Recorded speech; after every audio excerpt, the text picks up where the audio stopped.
which NFL teams are making the playoffs and who's staying home. It's Who's In, Who's Out on 97.3 ESPN FM, South Jersey's football station. All right, we're live at the Nugget. This is one of my favorite times of the week. Who's in and who's out? John and I tell you the 12 teams we think are going to make the NFL playoffs. It's not easy, but it looks like things are taking shape. Some teams are starting to fizzle out. We had a team eliminated last night. The Dolphins are done. John, who's in and who's out here in week number 14? Let's start off in the AFC with the East. We already know they're in. The Patriots clinched last night. Another AFC East title. No surprise there. Belichick and Brady have been amazing since they got together. And isn't it interesting, 1 week you say nothing changes. They go from 3 seed without Gronk to 1 seed again with Gronk. And who knows, if Julian Edelman gets back, the Andy Dalton injury, all of a sudden the AFC's trending back towards New England. The Bengals are going to win the North most likely. Most likely. All of a sudden, hold on. They're here up come the 2 with Steelers. 3 to go. It's A.J. McCarron from this point forward. The Bengals got good news, no surgery for Andy Dalton, but best case scenario is 4 weeks. So the rest of the regular season is A.J. McCarron. I don't know what to expect from him. You sticking with the Bengals? I am for now. I'll tell you what. I heard a stat last night that blew me away. An Alabama quarterback hasn't won an NFL game since Kent Stabler. Since 1986. Yeah, they haven't had a lot of great quarterbacks. The great Jay Barker couldn't win a game in the NFL. I'll tell you, he got, obviously Dalton got hurt in the first quarter. A lot of good throws by McCarron in that game. Pittsburgh not very good defensively, and the bad pick 6, and that's what you're going to have with young quarterbacks. That's the problem. He showed me enough to where I think he can get a win, and that'll be all they'll need to lock that division down. As far as the playoff, that's another story. Well, and it's a clear indication of if you're 7-9 and you can get in, because you never know what's going to happen in this NFL where guys are dropping like flies. Unbelievable. I'm going to stick with the Bengals too. I think they can win 1 out of the next 3. In the South, we've been going back and forth on this. I'm sticking with Houston. They both got embarrassed in their games this week, but I'm telling you, I think Houston's in a better spot, although both quarterbacks are out now. Yeah, it was bad, both, really. Both teams looked awful. J.J. Watt, to me, that injury hurts because it limits his versatility. They can't line him up all over with the broken hand. I'm sticking with Indianapolis. They finally lost an AFC South game. Andrew Luck is not going to be back this week. It looks could be back next week. I think they'll find a way to squeak it out. I think Houston with the defense. I know Watt messed up, but I think they have better defense than Indianapolis, who just gave up 51 to the Jaguars. Yeah, they certainly do, but the Watt injury is a concerning one. That takes them back. But as that happens, Jadeveon Clowney finally looked like the #1 overall pick. So maybe they got that going in the right direction. Bottom line is bad team's going to win that division. No doubt. Who did you pick? Indy, still. You stick with Indy. I thought that's what you said. I thought maybe you were talking yourself out of it. I was trying to, but Andrew Luck will be back for he'll probably put him over the top week 17. If we could restart this season and pick the West, you might say Kansas City over Denver.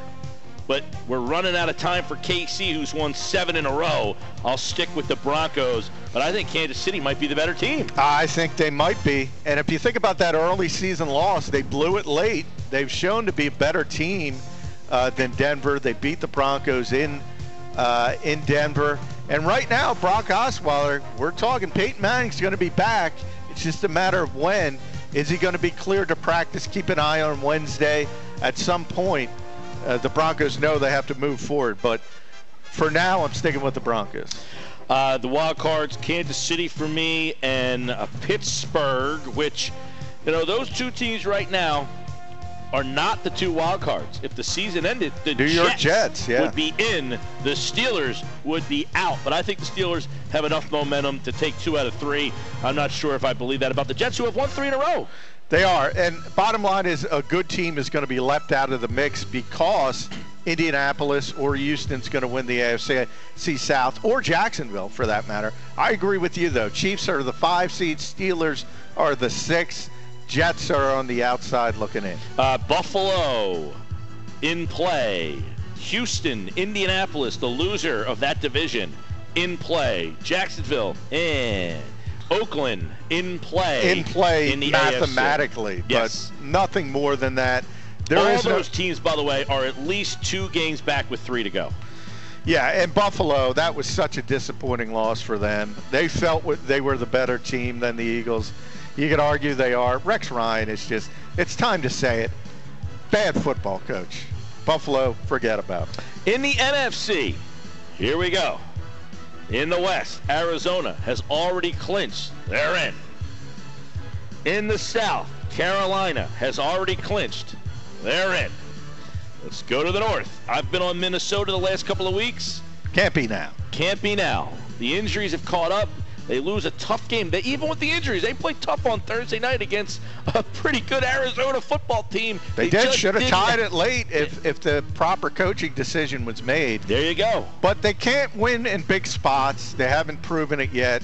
So the Packers have the advantage there. Who didn't look all that impressive against Dallas. No, they haven't played well for about 2 months now, really. Yep. But they still have Aaron Rodgers. They still can make plays in key situations. I don't think they can compete with Arizona or Carolina, but they're going to win that division. I'm going to make the switch to Green Bay after a couple of weeks in a row of Minnesota. I think you're right. The last couple of weeks, the injuries have caught up to that team. And even though they still play tough, I think the injuries have caught up to them. And you know what? I think the fact that we're having ridiculously mild December temperatures is hurting teams like Minnesota who want to run the ball and grind it out. Now they're getting into these games where you should have the advantage because of the cold weather, that other teams can continue to exploit you through the air because of the weather. Yeah, it hurts. Green Bay, too. You would think late in the season, playing outside up there, whether it's Minneapolis or Green Bay, they would have the advantage. Hasn't worked out that way to this point. We'll see how it turns. Next 2 weeks, big one for the Eagles to keep in. Week 16 will be New York visiting Minnesota, and certainly you would want to make that a cold weather game if you're an Eagles fan, because you want to limit OBJ's effectiveness. By the way, with the win last night, the Giants will now play Sunday night this week against the Vikings. The Eagles-Giants game... No, that's 16, isn't it? I mean, 16, yes. Eagles-Giants game, a lot of people asked me, will that game get flexed? It cannot be flexed. The Eagles have been maxed out on too many primetime games. So the Eagles-Giants... And by the way, that tells you what the national expectations were for this team at the beginning of the season. Well, they just got flexed for this week, so they weren't already scheduled into a flex game. They got scheduled into a flex game. Do they count Thanksgiving as a primetime game? Yeah. So that's another one that they really couldn't control. So the Eagles-Giants game cannot be flexed. So that game was probably going to be the 1 o'clock Sunday game for it all. But who takes the East, John? The Eagles, the Redskins, or the New York Football Giants? I think the Giants, if you look at it, have the advantage if Week 17 means everything. The problem for them is they have Carolina this week, Minnesota on the road. They have the most difficult schedule on paper. But I think Minnesota's headed in the wrong direction because of the injuries. I think the Giants lose this week. They win in Minnesota. That sets up Week 17 winner take all. I'm switching to the New York Giants. Wow. Well, you're right, because this week for New York and Philadelphia, who have tough matchups, New York's playing Carolina, Philadelphia's playing Arizona.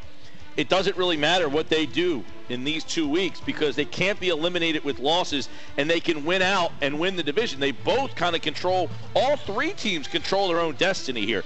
If one of them wins out, specifically, if the Redskins win out, they would knock the Eagles out because they would beat the Eagles twice. Mm-hmm. If the Giants win out, they knock the Eagles out. The Eagles out. If the Eagles win out, they would have beaten the Giants twice and beat the Redskins and beat them for the division. If one of these teams wins out, obviously they're going to win it. And we talked about somebody needing an upset. The Redskins this week play Buffalo. Ooh. And Buffalo's the easiest of the 3. They do. And more of my My vote against the Redskins is the fact that their lack of consistency. They deserve credit for finally getting that win on the road that we talked about that they needed. But that was kind of offset by the fact they weren't able to handle their business at home the week before. So I still think it's going to be Week 17, winner take all. Giants, Eagles, games in North Jersey. That's why I give the edge. By the way, of the 4 teams, Dallas has the easiest schedule left. Forget Dallas had its chance, as amazing as it sounded, but they're done. They're done. They have the easiest schedule left of the 4, excuse me. I'm going Philadelphia. I think they'll lose this week to Arizona, and I think they will beat the Redskins. Going to win Week 17 at New York. I think they've beaten the Giants in New York every year in the last 10 years. I can't remember them losing to New York. I think they're a better football team. I just don't like that spot.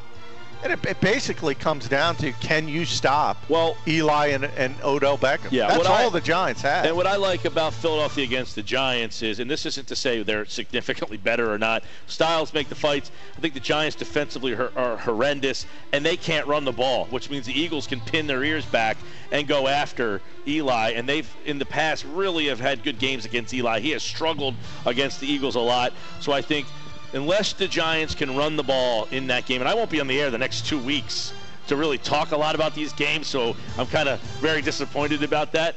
I think they'll beat the Redskins because, those 2 teams will split. Typically, that's just the way it goes down. That's what they've done the last couple of years.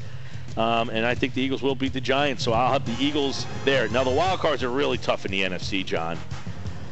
I don't think it's that tough. Seattle's running away. They'll have the 5 seed. Well, I got Seattle as my 5. In the 6th spot, I'm blank. I got Minnesota's the only other team with a winning record. Yeah, Minnesota will be the 6th seed, but they're going in the wrong direction. They play Chicago this week at home. As long as they win that game, and they should, they're going to be in.